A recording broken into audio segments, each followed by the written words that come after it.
Amigos, gracias por mantener la sintonía con nosotros en Despierta RD. Recibimos de inmediato a nuestro invitado para esta mañana. Se trata de Rubén Bichara, miembro del Comité Político del Partido de la Liberación Dominicana, con quien conversaremos de muchos temas, entre ellos la energía eléctrica. ¿Cómo está llegando esa factura? De eso y más hablamos con él. Bienvenido a Despierta RD. Gracias, un honor poder compartir con ustedes ya empezando por lo menos el año para mí, que no lo he visto en este año. Bueno. Que sale lo mejor, mucha salud, mucha alegría y todo lo otro ya en manos de quien ustedes saben. Amén. Muchas gracias. Yo de hacer una fe de rata, porque ahorita yo había dicho pasado presidente del Consejo de la CDEE, y es administrador, no, era la posición. Administrador de la CDEE. Realmente vicepresidente. Vicepresidente, ok. Con esa larga experiencia en materia energética, como bien lo introdujo mi compañera, ¿cuál es su opinión sobre las políticas públicas en esa materia que ha implementado el actual gobierno del PRM?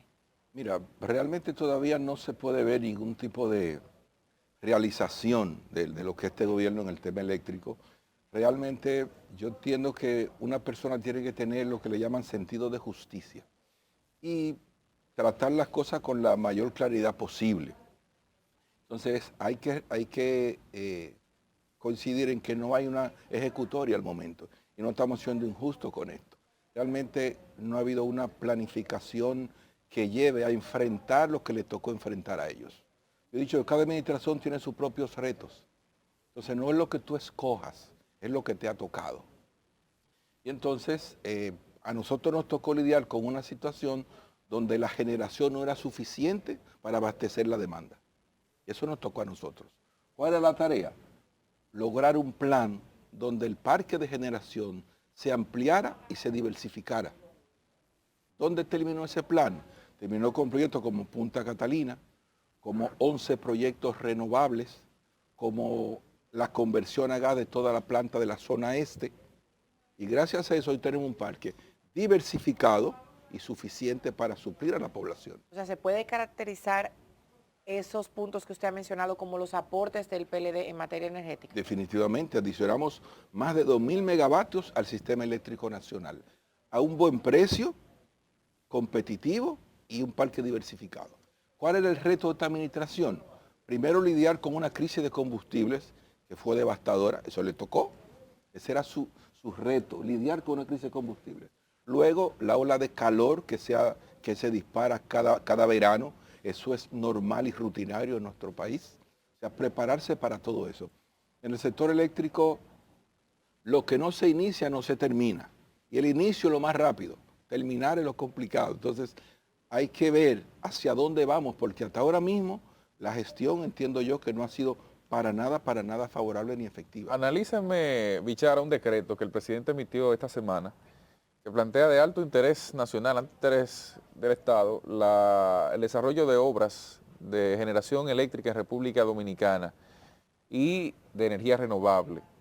Plantéeme eso, detállemelo, porque parece ser un decreto, digamos, sin contenido para la población en sentido general, pero que puede por debajo de la mesa colar muchas cosas. Mira, es probable que estemos asistiendo a una desesperación. Porque la energía renovable es un atractivo.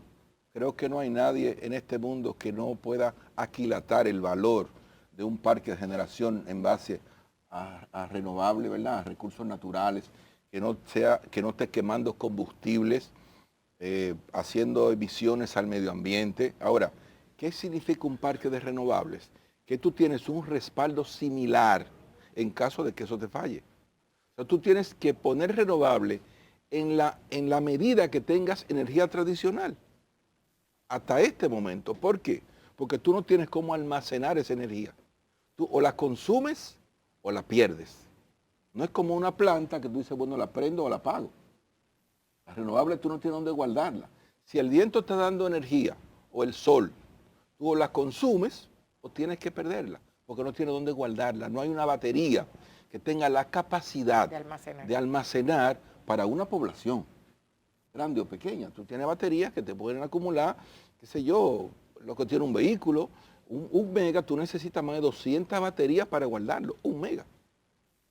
Y entonces aquí estamos hablando de que tú tienes un sistema que ya está rondando una demanda que supera los 3.500 megavatios. Entonces es una situación de gestión y de gerencia. El hecho de si se da un descontrol en las renovables, ¿qué tú vas a tener en el sistema? Un arbolito. ¿Por qué? Pues tú tendrías un desbalance, una energía que tú no puedes controlar. Tú no le puedes decir al sol, bueno, te nublaste, por favor, ahora dame sol. Agua, párate y sigue dándome energía. Viento, sigue tirando. No, Claro, no se son controla. cosas estacionarias. El viento es estacionario. El agua es estacionaria. Tú tienes aquí 7 meses de sequía. El gobierno ha planteado, por ejemplo, que hasta ahora no hay necesidad de más generación hoy, porque la generación está satisfecha, que el problema que tiene la población, o de los apagones y demás, es por el problema de la distribución, de las redes eléctricas.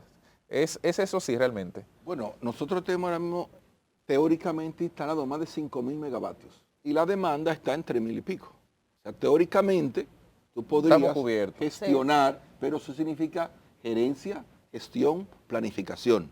Una planta requiere un mantenimiento obligatorio contractual. No es que tú quieras o no.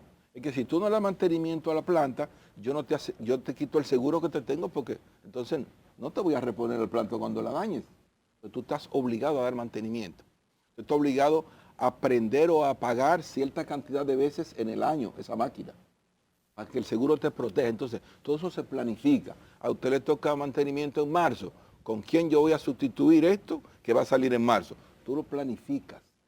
No se te da el 100%, sí, pero también, tienes que gerenciar todo eso. generalmente a mediados de año, cuando incrementa el calor, los apagones se incrementan bastante. ¿Se está planificando desde ahora? Por ejemplo, ¿usted tiene conocimiento de que se puede estar planificando desde ahora para no volver a repetir la historia del año pasado? Claro, tú tienes, primero, se sabe que en verano el calor te incrementa el consumo. Tú necesitas prender tu aire más temprano. Para el aire enfriarte la habitación requiere más tiempo porque el calor tienes que combatirlo, eso es consumo. Entonces tú te programas, desde que tú haces tu plan de trabajo del año anterior para el año siguiente, esos meses tú los proyectas con una mayor energía servida para poder abastecer la demanda. Eso es algo natural, normal y cotidiano todos los años. ¿Cuál debería de ser la proyección en materia energética de la República Dominicana? Porque nosotros quisiéramos todos, o creo que soñamos con un país donde nunca se vaya la luz, donde no necesitemos pues comprar inversores y en muchos casos tener ambas cosas, planta eléctrica y también inversor. Sobre todo cuando aquí se ha cambiado el discurso en varias ocasiones. Recuerdo que cuando iba a iniciar Punta Catalina se criticó bastante, luego el discurso cambió. ¿Qué debería de ser el mejor camino para que la República Dominicana en algún momento de su historia pues llegara a un estado de estabilidad en materia de energética? Pero lo primero es despolitizar el tema energético. Yo entiendo que uno de los grandes problemas ha sido que el problema se ha politizado. Y por otro lado, tú tienes un país donde, gracias a Dios, estamos creciendo anualmente tal vez de 90 a 120 megavatios por año, crecimiento de la demanda. Pues eso es un reto, pero también es bueno que estemos... Claro, el consumo de energía implica desarrollo. Claro, se incrementa que el desarrollo está vigente. Entonces, tú necesitas responder a ese crecimiento. ¿Qué significa eso? Que cada 4 años deberíamos hacer una planta de 400 o 500 o 300 megavatios. Entonces, planificar eso como algo normal e institucional, como un proyecto país, y no tener eso como un elemento de hacer política de destrucción, de degradación, y respetar la verdad. Pero les gusta mucho a los candidatos, generalmente a la oposición, sacar hebras de los apagones, del alto costo de la factura eléctrica. Claro.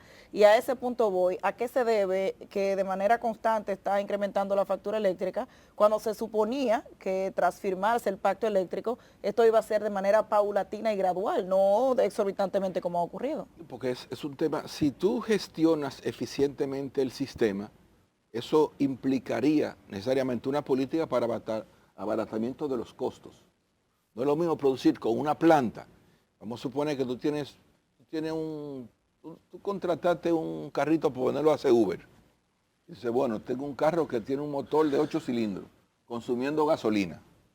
Hay otro que tiene un K que le consume gas. Cuando van a chequear los costos, él puede hacer un servicio en 300 pesos, tú vas a tener que hacerlo en 800. Porque el consumo de tu vehículo Mayor. no te va a soportar Claro. que tú cobres 300 a ese pasajero. Con las plantas pasa lo mismo. ¿Qué fue lo que hizo Punta Catalina? Introducir al sistema 754 megavatios, un 30% de la energía a bajo costo. Entonces eso te permite a ti mitigar el tema de los costos. Pero si tú despachas plantas costosas, ¿verdad?, y no cuidas y no administras, de esos 5.000, tú tienes que proteger los 3.000, que son los más económicos, y moverte ahí, con la amenaza de que los combustibles, si se elevan, también te elevan tu costo. Entonces tu política es cómo yo gestiono esos combustibles, cómo hago acuerdos internacionales, cómo hago acuerdos locales que me permitan abaratar. Y ese es el gran reto de una administración, porque reitero, es lo que te ha tocado liderar, lo que te ha tocado lidiar con ellos, y de ahí dependerá tu éxito o tu fracaso. Pero para mí ahora se han quemado en la materia. Real y efectivamente se puede decir que ha habido un aumento en la tarifa eléctrica, o lo que hay es un aumento en el consumo, porque a veces se juegan con las palabras en este tema de la electricidad, de lo que la gente recibe. Bueno, es que yo compré un televisor nuevo y realmente eso me consume lo suficiente, o es que el servicio me está aumentando, incrementando. También se habla mucho del tema de incluso una violación a la ley de electricidad de República Dominicana, donde se establecen tarifas fijas en ciertos sectores a partir de la no existencia de contadores o de instrumentos También. para medición. ¿Eso real y efectivamente está pasando? ¿Ustedes lo han constatado? Bueno, sí, obviamente tú escuchas las quejas de que la gente se queja de que hace un servicio, no le llega, pide que le dé un contrato, no se lo pueden hacer. Y también tú tienes lo que tú decías, en verano, bueno, ya estamos, la época pasó, ¿verdad? Esto es una época buena relativamente Ya para la esto es una electricidad. época de la ¿Se ha mejor. registrado la baja, por ejemplo? Porque tu consumo te baja. Ahora baja. Sí. Tu consumo es menos ya de entrada. Exacto. Entonces eso también hace que la demanda se reduce. Y tú puedes incorporar menos plantas costosas a tu servicio. O sea, tú puedes escoger la más barata, porque ahora tu demanda es mucho más mínima. Entonces todo eso hay que saber gerenciarlo, y sobre todo tener un equipo que pueda dedicarse a hacer una planificación temprana y que trate de lograr los mejores costos para que la población no tenga ese castigo. Echar- Lo que Pero- pasa, en muchas ocasiones la demanda es mínima, pero la factura continúa llegando a los niveles que cuando la demanda era alta. Por ejemplo, al que le subió la factura 6, 7 mil pesos en agosto, estoy casi convencida de que en enero todavía la sigue pagando al mismo costo. ¿A qué se debe esto?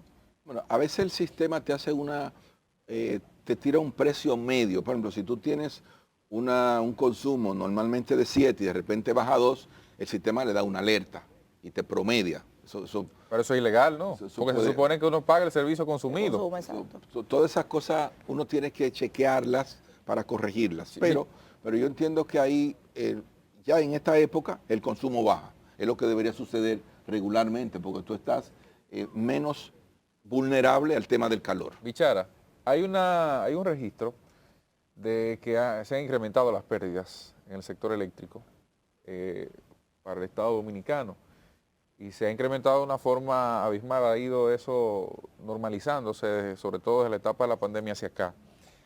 Desde el gobierno lo que se argumenta esencialmente son dos cosas: problemas en la distribución, en las redes eléctricas, redes de transmisión, y el aumento de los combustibles que sirven para la generación de la energía.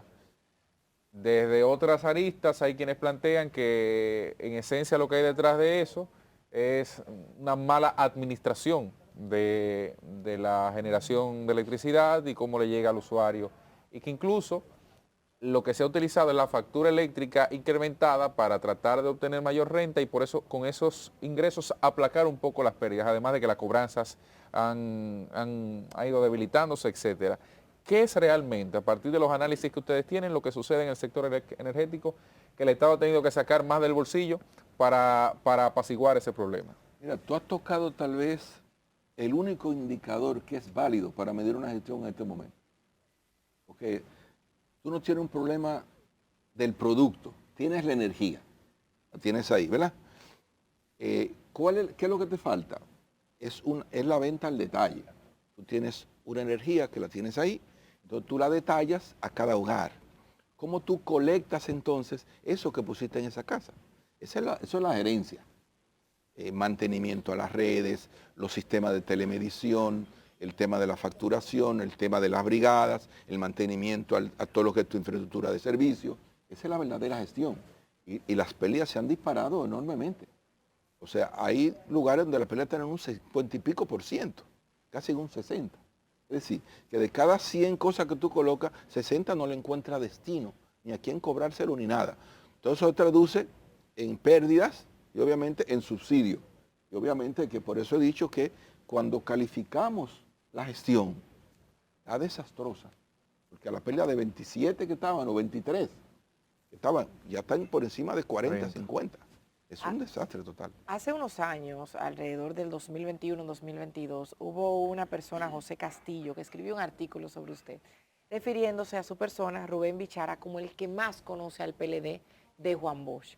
Entonces, con esa descripción que él hace sobre usted como el político, como el militante dentro del Partido de la Liberación Dominicana, ¿cómo al día de hoy, iniciando el 2024, describe usted ese PLD que hemos visto que se ha transformado, que de ser el partido por años, creo que muchos lo conocimos eternamente como el partido de gobierno, y que ha pasado a ser un partido de oposición con salidas de importantes miembros, y ahora mismo con un candidato a la presidencia que está haciendo, bueno, vamos a decir que está en medio del debate presidencial en la carrera hacia las posibles elecciones en el 2024. ¿Cómo describe el partido y a su candidato? Mira, realmente nosotros estamos en un ejercicio nuevo para nosotros, se puede decir así. Después de 20 años de hacer campaña desde el poder, hoy nos toca una campaña en la oposición. Y es el primer reto como partido en su conjunto. Primero, que lo entiendan los candidatos, que lo entiendan la militancia y que lo asimilemos nosotros. Porque no hay una varita mágica para que las cosas sucedan. ¿Tienes? Lo que no hiciste no va a aparecer. Así. Entonces, todas esas deficiencias y falencias que se revelan en un accionar donde tú estás, digamos, medio oxidado, en el escenario que te toca, tú tienes que irlo ajustando. Pero yo creo que el partido logró exitosamente hacer un congreso, ¿verdad? Ese congreso le permitió revisarse internamente, una introspección importante. Luego de ahí pasó una consulta electoral, donde escogió su candidato presidencial visible a la población, luego lo pudo ratificar. Y hoy estamos en medio de un proceso de discusión de una alianza estratégica de cara a las municipales, que ha permitido tener una sinergia en más de unos 200 y tanto, casi 300 lugares. Hay que ver cómo eso termina. Eso luego puede expandirse, esa sinergia. Ya está, digamos, cerrado. Sí, porque ya hay un tema, sí. Pero para lo senatorial, lo congresual, ¿puede expandirse todavía? Hay espacio todavía hasta marzo para cualquier tipo de ajuste. Pero lo digo a partir de la intención. ¿Existe la intención entre los partidos que componen esa alianza Rescate RD que eso pueda suceder? Soporta revisión y ampliación, y una revisión, la soporta. Todavía hay ese espacio, pero es un escenario, como tú señalas, donde tenemos que tener mucho cuidado, movernos con mucha delicadeza. No hay un referente para todo eso, pero sí el partido ha logrado recuperarse. Hicimos un proceso interno que nos permitió reestructurar todos los organismos a nivel nacional e internacional, ya se completó. El compañero Alexis La Antigua logró ya con un equipo, y Melanio trabaja todo el exterior, y ya hay estructura por todos los otros países del mundo.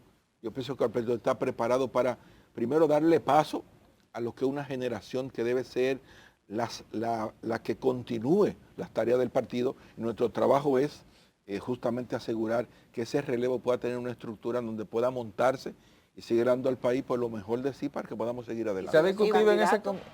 ¿Perdón? ¿Sobre su candidato? Igual modo, tenemos un candidato, primero, que el partido lo señaló en el momento preciso, y que realmente podemos decir que su campaña formal y con todos los hierros, como digo, ¿verdad?, se inicia a partir de las municipales.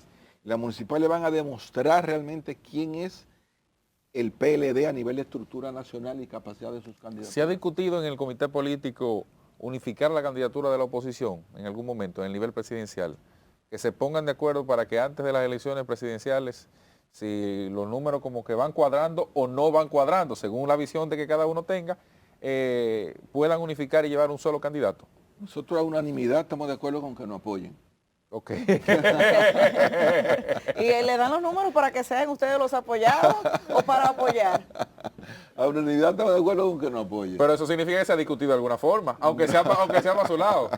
Bueno, tú sabes que realmente estamos concentrados en la parte municipal, que digamos es el primer round de este proceso, y es un ejercicio que como que todos debemos, igual que ustedes, observarlo con detenimiento, porque una experiencia, primero, nunca se había hecho una alianza municipal de este nivel. O sea, porque es que tú tienes que vencer demasiadas cosas para poder lograr eso y que los compañeros y compañeras te acepten ser desplazados. En todo caso hay un desplazado y un favorecido. Claro. En todos los casos. Claro. Donde me tocó a mí ser favorecido, hay que convencer al otro. Donde tocó otro, tengo que convencer yo. O sea, el pollo trae 2 mulos, usted no se puede comer 4 de un pollo. Pechuga, claro. Pero yo pienso que vamos bien, vamos positivamente y tengo la plena confianza de que el partido y su candidato Abel Martínez saldremos airosos en febrero y en mayo también. Muchas gracias. Muchísimas Todas las gracias. Gracias a suerte ustedes. para ustedes.